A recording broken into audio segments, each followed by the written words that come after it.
Здравствуйте, дорогие друзья! В эфире передача «Секреты власти». Наш сегодняшний гость – лидер фракции Атамекен в Жогорку Кенеше Алмамбет Шикмаматов. Алмамбет Насырканович, вы немножечко расскажите телезрителям, как вы вошли в политику, потому что я знаю, что это всегда интересно, как тот или иной человек вдруг появляется на политической арене, а люди ничего не знают об их прошлом. С 1998 по 2005 год я работал в судебной системе. Начинал в Свердловском районе. Вы профессиональный юрист, да? Да, были? я начинал в Свердловском районном суде города Бишкек, помощником судьи, консультантом. Потом был старшим консультантом по гражданским делам аппарата Верховного суда. И когда работал в Верховном суде в аппарате, тогда 2005 год, мартовские события, Акаев сбежал, там новая власть, и Текебаев стал спикером парламента. А до этого мы даже не здоровались никогда. Ну, не знакомы были. Не знакомы, да. Так, по телевизору его видели, знали, что есть такой политик, кандидат в президенты. И когда он стал спикером, тогда у него был рейтинг самый высокий среди политиков, я помню. И он объявил конкурс на вакантную должность заведующую юротделом аппарата Жогорку Кенеше. И я подал документы. Там было, по-моему, нас 8 человек мы подали документ на занятие этой должности. И там был, ну, там как-то мы проекты писали какие-то, там задания выполняли. И Эмрек Шикеш меня к себе пригласил. Он с каждым проводил собеседование лично? Да, наверное, да. Ну, сказали, что он проводит с каждым собеседование. Потому что это был серьезный отдел юридический. Да, это про как бы юротдел. Я помню, он интервью давал, он говорил, что качество работы аппарата Жогорку Кенеше его как бы не устраивает, там законы сырые, экспертизы сырые. Он хотел заменить аппарат, он да, как-то кадры. хотел усилить, наверное. И, в общем, он пригласил, сказал, что предложил меня занять должность по его помощника. Он сказал, что он нуждался и в помощнике хорошем. Да, что ему нужен такой помощник, который пишет на русском, на киргизском. Я писал не на русском, и на киргизском. Я сразу согласился, потому что он как политик меня как бы импонировал. У него тогда рейтинг высокий был. Я сразу согласился и стал его помощником. Потом пошло-поехало. Так вы постепенно стали его правой рукой, и сегодня вы на его месте лидера фракции в парламенте. Расскажите про 2009 год, когда я знаю, что вы тоже были активны в народном движении оппозиционном, и тогда были президентские выборы, когда Атамбаев баллотировался как конкурент Бакиева. Почему Текебаев тогда не пошел на выборы? Я помню, в те времена мы часто собирались в форуме, ну, как бы объединенная оппозиция. И тогда как бы не было такой определенности, кто от оппозиции пойдет единым кандидатом на должность президента. Тогда все было как бы мутно, да? Очень много было амбициозных товарищей. Да, почти все. Все хотели быть. Все хотели. Да. И тогда, помню, Атамбаев меня пригласил к себе и сказал, что вот, чтобы я передал Текебаеву, что если он пойдет на выборы в президенты, Текебаев, что Атамбаев готов его поддержать. Я как бы обрадовался, это мне понравилось.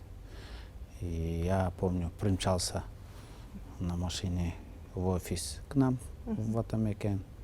Эмрек Шикеш доложил эту приятную новость, сказал, вот Атамбаев сказал, предложил ему пойти единым кандидатом от оппозиции в президенты, что он готов его поддержать.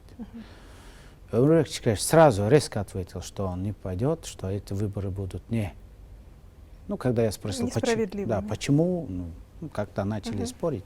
Что шансов нету, наверное. Да, он сказал, что Бакиев эти выборы сфальсифицирует, что он не пойдет, не будет баллотироваться. Я сказал, ну я передам Атамбаеву. Он говорит, да, передай. Я обратно То есть уже тогда они разговаривали через связного, а не Да, напрямую. да, да. Но у них там, Уже были... да, вот они часто ссорились. ссорились. Да, там все, 6 человек, Мгм. там обязательно какие-то споры были. Мгм. И потом я приехал к Атамбаеву, сказал, что МК отказывается, он не хочет. Но он тогда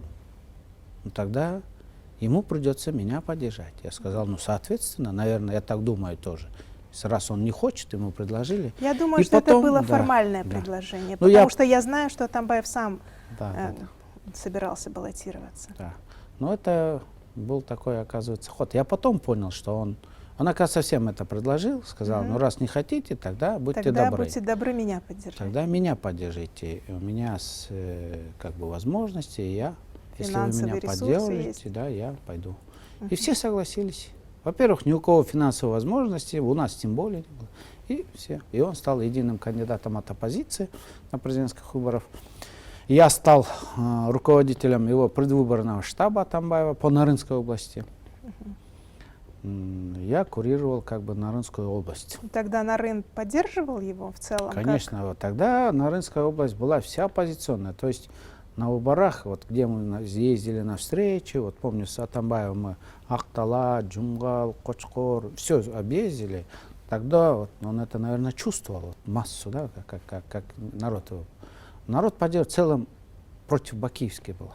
Но Атамбаев мне говорил, Они что, везде говорят, что Максим, что скоро он угробит намеревается как бы рассадить наблюдателей так массово везде, чтобы даже если фальсификации будут, за счет вот этих наблюдателей оппозиция могла доказать победу Да. оппозиционного кандидата. То есть у него были такие намерения как бы Правильно. серьезные. И как получилось, что он вдруг в последний день снимает свою кандидатуру? Ну, вот это было шоком, Как потому бы что поднимает руки вверх и сдается. в день выборов, Мгм. прям выборы идут, сегодня день голосования, утром 10 часов он дает пресс-конференцию, Атамбаев снимает свою кандидатуру. Все были в шоке. Меня там на районе, в нашем штабе люди пришли, чуть не задавили, как будто я снял свою растерзали. кандидатуру. Они, Вы бедные, что болели, делаете? Они говорят, мы уже трудились, выиграли. выиграли. Они-то, ну, каждый видит же в своем селе, что творится. Они Ну, говорят, конечно. 90% нас люди поддерживают, почему вы нас предали? Да. И я помню, там старичок такой был активный, он прям драться лез. Я говорю, ата, вы что? Он говорит, нет, вы такие политики, вы что делаете? Мы, говорит, выиграли вы выборы, а говорит, Бакиевым вы продали нас. Как это сейчас, он говорит, без альтернативы. Потом я начал звонить в Бишкек, он говорит, он сказал, мы тут сами здесь, говорит, В шоке. как это так, он с нами не советовался. Вот смотрите, в 2007 году он ушел из оппозиции премьер-министром Бакиева, когда Народный фронт выступал на площади. Потом в 2009 году вот это произошло, когда в последний день он снимает свою кандидатуру. Потом ожские события были во время временного правительства, когда он исчез куда-то, все говорят. Тем не менее, оппозиция всегда его прощала и как-то выдвигала, и в итоге сделала президентом. Как вы это комментируете? После 2010 года Текебаев увлекся Конституцией. Я помню, вот он даже с нами не встречался. Конституционное совещание, Конституция. К нему приемную придешь в кабинет, там, о каких-то там выборах, партийные дела, там, структуры, там, ячейки, список кандидатов. Ну, такие у нас. Он нет Конституции. В общем, он увлекся Конституцией. Атамбаев тогда стал первым заместителем правительства, вице-премьером. Он тогда уже расставлял своих людей по всей республике, и он готовился к парламентским выборам. Вот он, оказывается, вот тогда уже начал как бы все коварно, тихо продвигать. И на выборах они заняли много мест, 28 мест. То есть СДПК фактически, когда мы ходили на президентские выборы, да, там в регионах у них не было людей. Везде были как бы вот на Иссыкуле, в Таласе, в Чуе. Может, Чуе чуть-чуть было. На Рыне, например, только Атамекем был в основном костяк. СДПК людей мало было. Это вот, это свидетели. Вот. Сейчас вот все люди свидетели. Не было их, мало было их. Потом в 2010 году он расставил всех людей, все вот эти вот полномочия властные, он себе забрал тогда, первый вице-премьер. То есть тогда уже Он даже административный ресурс работал на Весь выборы? административный ресурс был у Атамбаева. Ну, выборы были как бы вот таким образом были. Административный ресурс он есть. И тем более вот... А ну, в общем, Томикен неожиданно малое количество да, голосов и тогда получил. вот против нас пошли. Все силы были, все ресурсы брошены были против Атамекена. Я потом вот понимаю, что настолько это было грязно, коварно, да. И вот вопрос, почему Атамекен занял малое место? Потому что очень много сопротивления было. А по соцопросам, по как бы аналитике Атамекен много там мест занимал. Нет, выборы как-то говорят, что неправильно считали, говорят, когда считали, там подделали, ну не знаю. А Таджурт У меня нет получила очень доказательств, не много могу мест, говорить, да. несмотря на то, что эта партия была такая реваншистская, и ее считали даже пробакиевской. Тогда спикером стал Кильдибеков первым после революции. Настолько нелогично это было. Как это произошло? Когда выборы состоялись, парламентские выборы, 5, по-моему, партий пришло, я был председателем ГРС, я не шел на выборы. И вот тогда, когда начали избирать спикера, вдруг против нас, против Текибаева, работали все фракции. И Атамбаев. Чтобы Текибаев не стал спикером. Да, главным заинтересованным лицом был Атамбаев, потому что если Текибаев тогда стал бы спикером, он мог бы объединить все фракции, и он мог бы усилить парламент, и он мог бы выиграть президентские выборы. Поэтому вот из-за этих, наверное, план такой был, и там была очень грязная игра. Там даже были вовлечены большие миллионы долларов денег, вот, чтобы Текибаев не прошел. Подкупали депутатов? Ну да, там у меня нет доказательств, но есть такие разговоры. Догадки, да? Нет, есть такие разговоры, То есть вы кто уверены в кому, этом? да, кто кому, кто раздавал, кто как. Ну, в общем. Получается, что противостояние Текибаев-Атамбаев началось еще в 2010 году, сразу же после революции, не позже. Фактически, да. Хотя То есть формально они еще публично. как-то сотрудничали. Да, то в 2016 году, то, что люди знают, это первая такая да, публичная. открыто началось. Да. Но подковерно оно да, было там уже еще гадили, тогда. Да, гадили серьезно еще в те времена. Ну вот, посмотрите архивы, видеоматериалы, как проходили выборы спикера тогда. Да. Работали все. Против, прям вот ни один человек. И тогда мы почувствовали. И даже ценой того, что согласились отдать место спикера реваншистам. Реваншистам. Да, радикальным оппозиционерам. И нет, даже ценой того, что им отдали, их привели как бы в коалицию. Коалицию Да, же даже коалицию привели. вошли, они стали спикером, стал Ахмад. То есть Атамбаев был Кильдибеков. готов объединиться с врагами Да. для того, чтобы не дать место Текибаеву в политике, Ну, да? Текибаев это как-то пережил, проглотил, простил, может. Потому что потом-то он в дальнейшем поддерживал Атамбаева. Да. И когда мы потом ушли в оппозицию, я помню, нас даже приглашали, говорили, вот, зачем вы уходите в оппозицию, не уходите, потому что им было морально как-то дискомфортно. Ну, что народ подумает, союзников выкинули, Да. объединились с реваншистами. Поэтому они нас уговорили, объясните Текибаеву, вы что, останетесь без портфеля? Ну, я и Чотонов, мы оба были в правительстве. И мы категорически пришли к Текибаеву и сказали, не имейте в виду, мы готовы, уходите в оппозицию. Мы готовы остаться без портфеля? Да. Ну как? Как потом жить с этой вот, как Совестью. совестью, да, ради портфеля. А он, конечно, видать, неудобно было. Ну как, ребята, работают. Потому что вы очень много сделали да, для и революции. мы оба были как бы приближенные, да, вот прошли Крым, Мрым. И ему, наверное, неудобно. Мы с Чотоновым созвонились, приехали, сказали, без проблем, все, уходите в оппозицию. Мы даже поддержим. Даже интервью мы давали, помню. И ушли в оппозицию. И были, по-моему, еще где-то год в оппозиции. Потом мы обратно вошли в коалицию.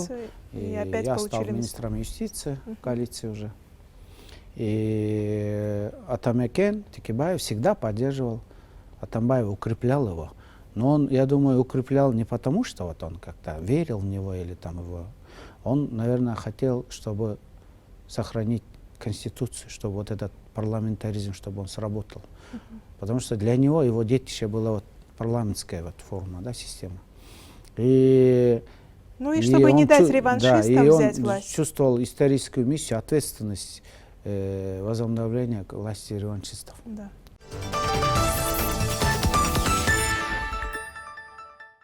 Алмамбет Насырканович, а вот разговоры о том, что когда партия Атамекен выступала тараном во время отставки Кильдибекова с поста спикера, потом Бабанова с поста премьер-министра, на самом деле заказчиком-то выступал Атамбаев, так это? Да. Он был президентом. И на самом деле заказчиком убрать премьер-министра Бабанова и потом уже спикера Кильдибека на самом деле был Атамбаев. Это все знают.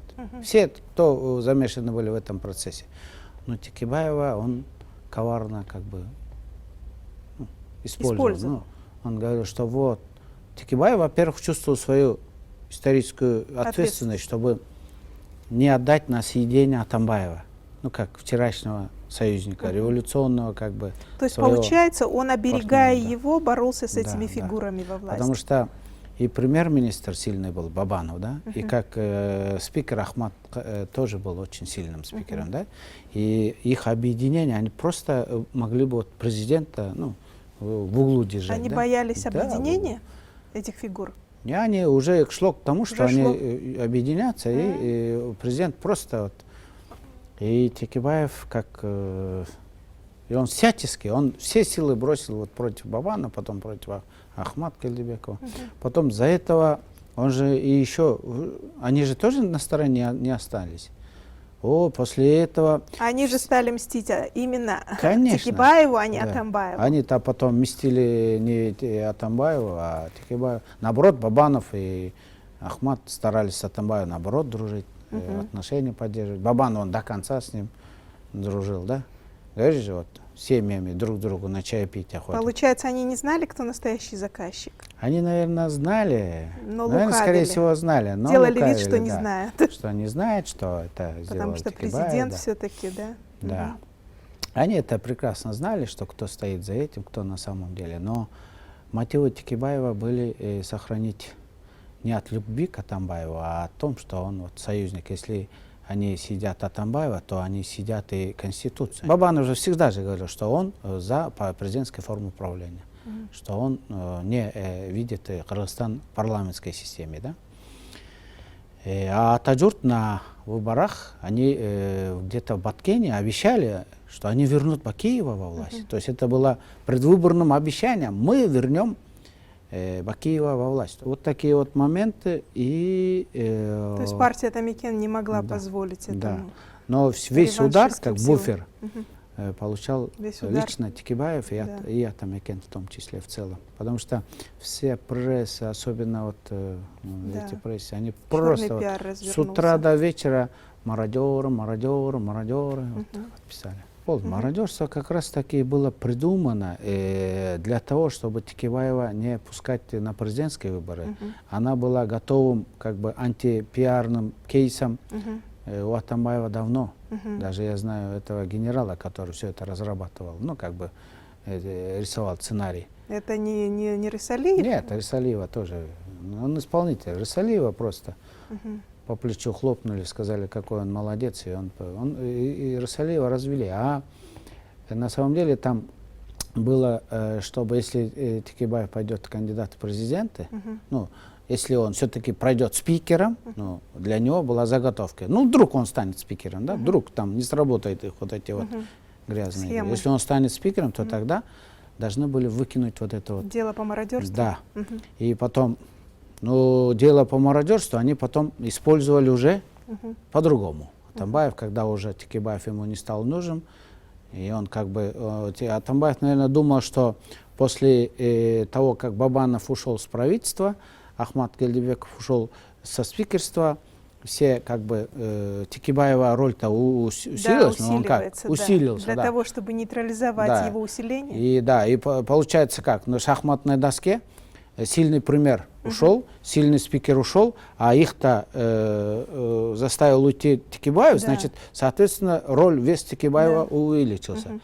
И Атамбаеву это опять не понравилось. И он обратно своего союзника обратно нож в спину. Мародерство. Но только руками Бабанова, наверное, потому что ему принадлежащая пресса все время показывали. Абдуллу Юсупов с утра до вечера, Абдулла Юсупов, по частным телеканалам. Вот тут Атамекена такая судьба, у Текебаева обратно. И с этой провокацией сколько мы боролись. Доказывали, что вот это вот найденный якобы следователем кувшин, он на базаре, на Ожском базаре стоит 500 сомов. Мы даже экспертизу провели.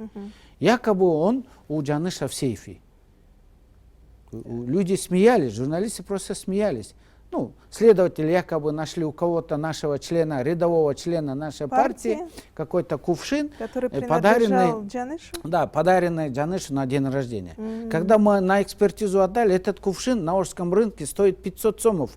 А вот эта надпись, ну, где там заказывают можно надпись, просто сделать за 100 сомов. Да? Мы сделали такую же аналогичную кувшин, и Текебаев по пресс-конференции показал, сказал, вот, они одинаковые. Журналисты смеялись просто, сказали, ну как так можно безграмотно фальсифицировать дела?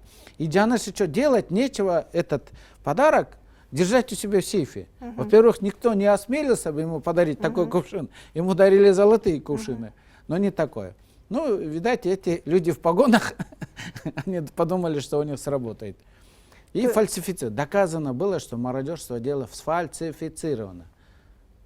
Я просто поражаюсь. Потом Каждый раз, когда фальсифицируют что-то в отношении Текебаева, так и было с матрешкой, потом с этим кувшином, и с Белизгейтом, они как-то это делают работу очень грязно. Тогда им пришлось бы, наверное, чистое золото поставить. Да. Вот тогда, возможно, сказали бы, это золото нашли у члена партии. Но они жадность не позволили. Вот как героин, помните, матрешка гей? Когда экспертизу отдали Да, вот эти там вот был наркотики, порошок не настоящий. там же был порошок смешанный с чем-то. Да, да. То есть там тоже их тоже. жадность погубила. Да. И польский суд просто удивился, зачем ему ввести оттуда лидера оппозиции, Да, оттуда сюда. Непонятную смесь какую-то крысиного яда. Да, и чтобы продавать и здесь Да. на этом как бы Да, наживаться. да. Ну, они просто... Им даже было жалко настоящие наркотики подложить Да, туда. они просто сказали, польский суд, гуманный суд, они сказали, ребята, мы этому Да. чушу не верим. Ну, Хотя, точно так же с Белизгейтом. Там были ваши фамилии неправильно написаны, какие-то паспортные данные, так было? по Белизгейту вообще глупость. Например, вот 3 момента. Белизгейт вообще подсунули Сегизбаеву, бедному Сегизбаеву, через учредителей банка, принадлежащего Максиму. То есть некий, я вот имя не помню, некий вот парень учредителем является какого-то банка, принадлежащего ранее Максиму. Они через него передали Сегизбаеву вот этот документ. Изначально заготовленный фейк. То есть там дураку понятно, что как можно использовать вот этот траст с ошибками в паспортах. Тут если ошибка в паспорте, пенсионеру пенсию не отдадут. Да, конечно. Зарплату мне не дадут. Не то, что там какой-то миллионы трастовый на там, да. миллионы. Там в фамилиях ошибки. Буквально вот орфографические ошибки. За место международных вот паспорта, да, там идет ID-карта. ID-карт нельзя использовать. Внутри. Да, это для кыргызской. внутреннего использования. И в странах СНГ. В Белизе ID-карт не И пойдет. как там они нужно это не международный. заметили? Не, те ребята, которые подставили Сегизбаеву, они специально Намеренно сделали. это сделали? Конечно, чтобы сначала вот так глупость подсунуть, Ага. потом они это в ход пустят. Ага. Они, по-моему, даже сценарий расписали там, по КТР покажите. Потом обратно, что это доказуемая же вещь. И чтобы тут... Чтобы такая борьба Они- политическая да, борьба велась. была, чтобы То есть это и тех был, наказать, это и был этих сценарий наказать. Максима Бакиева, что ли? Ну, я так думаю, какого-то умного парня была, который хотел вот... Чтобы драчка была между Да. нашими политиками, да? Чтобы драчка была, и те опозорились. Одновременно и здесь Текебаева дискредитировать, дискредитировать, и А Атамбаева. тех наказать, да. Ну, это был такой вот... Интересный заумный, сценарий, да? Да, заумный такой фейк. Но он-то клюнул, Сегизбаев. Мгм. И вот сейчас там Служба национальной безопасности проводит свое служебное расследование. Тогда к нам на фракцию пришел их представитель и сказал, что этого документа нет в Службе национальной безопасности. Он не поступал официально через почту, он нету в книгах учета, даже как оперативная информация нету в книгах учета. И Сегизбаева просто они умело использовали. Сегизбаев даже от того, чтобы понравиться Атамбаеву, он даже, наверное, вот эти ошибки даже не хотел просто видеть, даже слышать не хотел, что его надо перепроверить. А там же было совещание, вот сейчас в объяснениях они пишут, вот эти вот чекисты, которые кадровые, которые знают, как с этими документами работать. Они предлагали Сегизбаеву, дилетанту, который ничего общего не имеет со спецслужбами, они ему предлагали перепроверить эти документы, что это не игрушка. Текибаев это не игрушка. Против него обвинения выдвигать так надо такие доказательства готовить. Да, серьезные. Это же вам не игрушка. Чистую работу Поэтому сделать надо. они предложили запросить Белис, получить официальные документы. Он их поругал, выгнал с кабинета, сказал, что они чуть ли не предатели, не хотят поддержать президента. Что? Ну а что, им кресло дорого, они ушли, согласились. И потом он их пустил в ход. А как получилось, что эти бумаги даже не зарегистрированы были, как говорит сейчас Ну это КНБ? провокация. Вот это вторая серия Матрешки Гейт. Ага. Матрешки Гейт тоже в спецслужбах же все это как бы начиналось. То есть чистый фейк, и они даже не пытались его как-то узаконить, регистрировать. Конечно. Даже они, если... Потом, когда Сегизбаев уходил с должности, он же все почистил. Почему сейчас нету там документов? Потому что он почистил. Он знал, что если эти документы выйдут, ему не поздоровится. И он убрал это все. Даже засекретил, поэтому рассекретить его не могут. Это же Сегизбаев засекретил его. Уходя, он засекретил, штамп поставил. Это документ фейк. Чистейшая вода, глупость это. Ну, Текибаев, ладно, я глупый, да? Я там отдал свой паспорт на свое имя. Но разве Текибаев, Солянова, вот вы бы, вот кто будет с Максимом разговаривать на такую тему и отдавать свой паспорт Максиму? На, Максим, зарегистрируй на мое имя траст. Это должно быть таким вот глупость, да? Но нет, они поиздевались, а он клюнул. Но тем не менее, закон суров. Закон гласит, что использование поддельных документов. Сегизбаев, злоупотребляя своими властью... Это настоящее преступление. Да, это тяжкое преступление. Злоупотребляя превышение своими служебными полномочиями, он использовал поддельные документы. Это статья, его надо исполнять. Там Однако никто не торопится возбуждать уголовное дело. Ну это сейчас. У этого преступления сроков давности нет. Это тяжкое преступление, 304, пункт 4, на него срок давности не распространяется. Я думаю, рано или поздно он ответит. Я в этом не сомневаюсь. Потому что если Сегизбаева будет прикрывать прокурор, то прокурор автоматически на себя навлекает беду, то есть он нарушает закон. Да. Служба национальной безопасности автоматически навлекает на себя беду, потому что эти документы, они будут архивироваться. Да. Рано или поздно они поднимутся, им тоже будут эти неудобные вопросы заданы. Ребята, а почему вы знали и не приняли меры, то есть не возбудили уголовное дело? Это же сокрытие. Это же или для вас Все закон... получаются соучастниками Да, преступления. получается как? Вы хотите... Используйте уголовный кодекс, хотите не используйте. Где-то возбуждаете, где-то не возбуждаете. Свой, чужой.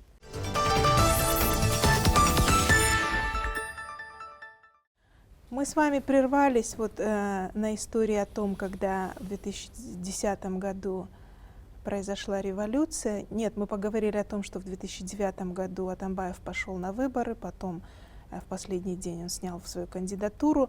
А расскажите про 2010 год, когда еще не выбрали президента переходного периода, а была просто власть временного правительства. Тогда Текибаев намеревался баллотироваться в президенты?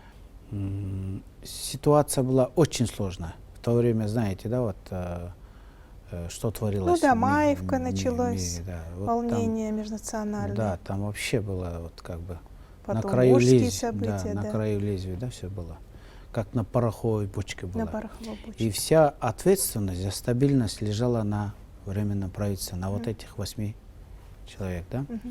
А желание баллотироваться в президенты было у всех, почти без исключения. Может быть, Рыскелди Момбеков там, он же тоже был членом временного правительства, да, а остальные, мне кажется, все были как бы не прочь измерить свои Чотонов силы. был тоже членом, он, наверное, тоже не. Ну, я думаю, да, Момбеков и намеревался. Чотонов, которые не хотели быть президентом, но остальные все, да, не прочь были измерить свои возможности, да. Мы с Чотоновым как-то пришли к Омурбеку Черкесовичу.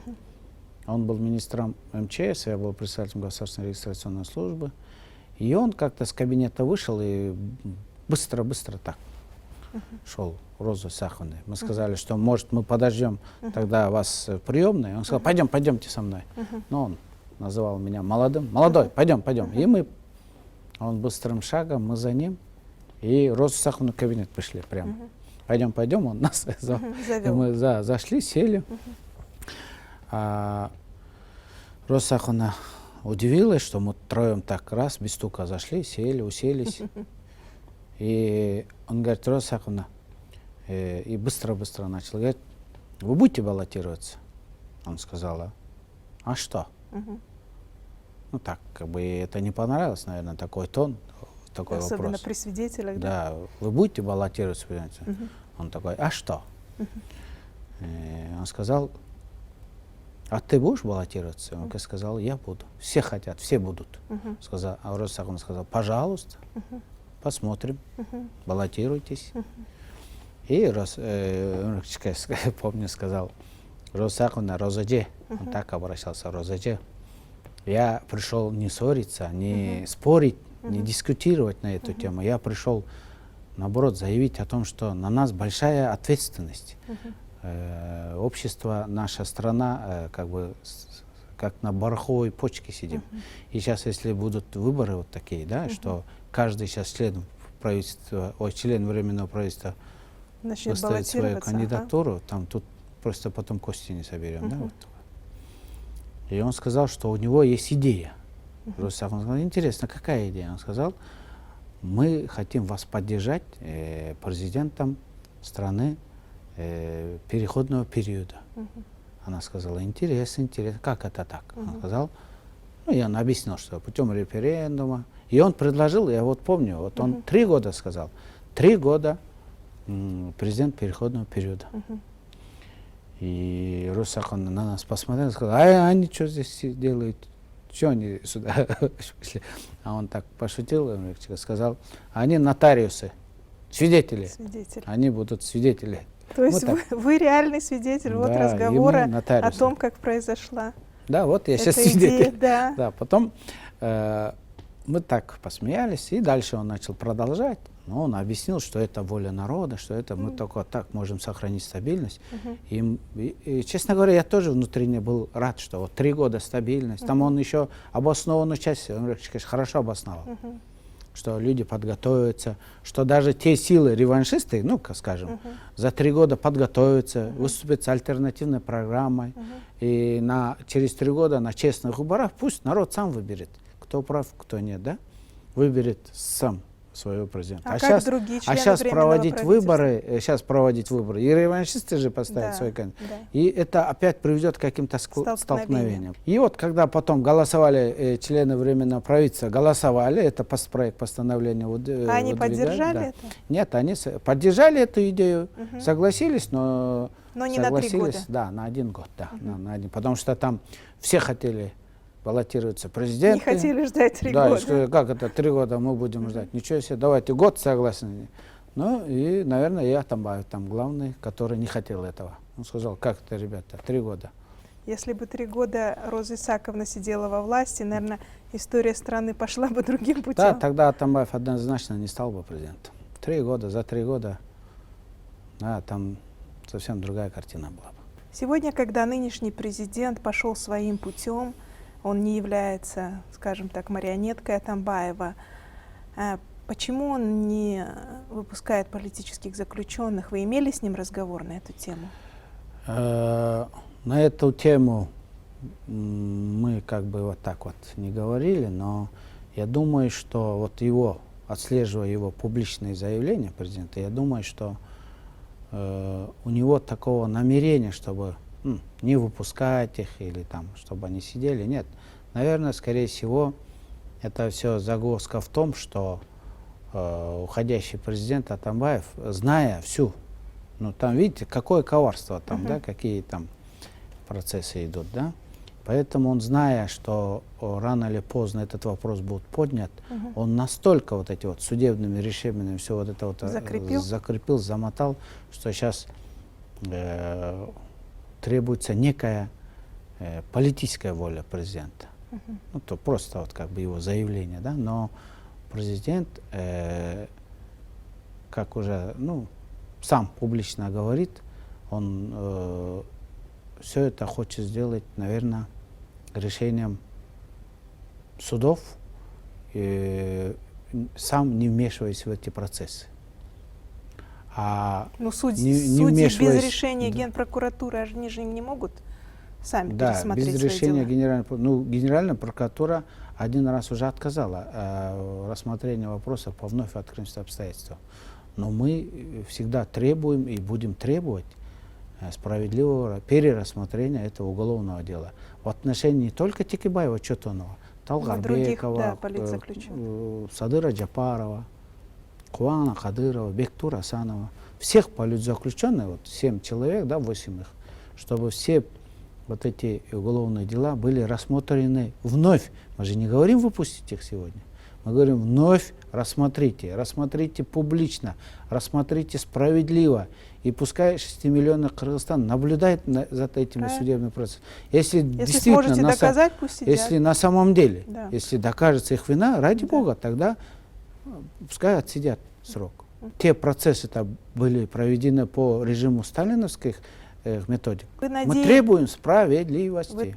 Вы требуете справедливости, и вы надеетесь, вы все-таки ожидаете, конечно, что мы будут уверены, какие-то положительные сдвиги. Я лично уверен, потому что справедливость так долго несправедливо держать невозможно. Давайте рассмотрим публично. Журналистов поставим, камеры поставим, и пускай идет суд. Народу действительно будет интересно, все-таки брал Текебаев эти деньги или нет. Талгарбеков, Бектур Асанов, Куан Кадыров на самом деле готовили переворот или нет? Многим будет интересно. Давайте поставим камеры по телевизору и покажем открытый процесс. И если докажет, давайте тогда все извинимся у Атамбаева, скажем, так, оказывается, на самом деле они были преступны. А если сейчас прозрачно все публично сделать процесс, там на первом дне развалится это дело. Все дела развалятся. Ну, вот этих Куан Кадыров, их посадили за то, что они собрались втроем и покритиковали Атамбаева. Сказали, что он аномалия, которая 100 лет один раз приходит на голову кыргызов, что он должен уйти, что он не может управлять страной. За это сказали, вы готовите переворот. Но это же нонсенс. Президента люди критикуют. Это естественно. В демократическом обществе это нормальное явление. А подготовка к перевороту это совсем другая вещь. Да. Это оружие, схрон, это целая армия должна быть. Что могут 3 человека сделать и один старик, которому 90 лет, Дастан Сарыулову, или сам ходит? Как эти 5 человек могут целую власть поменять? Это же нонсенс. К сожалению, наше время истекает. У меня последний вопрос. Как вы думаете, как политик, возможно ли возвращение Атамбаева в политику, в большую, и перспектива их взаимоотношений с нынешним президентом? Я думаю, это исключено. Примирение тоже исключено? Да. Оба вопроса, и примирение, и возврат его исключено. Но у Атамбаева жажда мести – это неописуемый. Вы думаете, он попытается еще сделать какую-то… Да, конечно. Что-то подобие переворота, да, или… Не, подобие переворота уже он не сможет это сделать, при всем его желании. Но он будет влиять на то, чтобы как-то раскачивать ситуацию, или… Он будет, он постарается как бы вступить в сговор с теми политиками, которые как бы не удел, и которые также не очень хорошо относятся к действующему президенту, и он их, наверное, финансово хочет поддержать. И с одной только требованием: для меня месть, для вас власть. С меня деньги, с вас действия. Вот эта вот комбинация будет работать. Спасибо вам за то, что вы приняли участие в нашей передаче. Было очень интересно. Дорогие друзья, наша передача подошла к концу. Следите за программами «Секреты власти». Всегда будет что-то интересное. До свидания.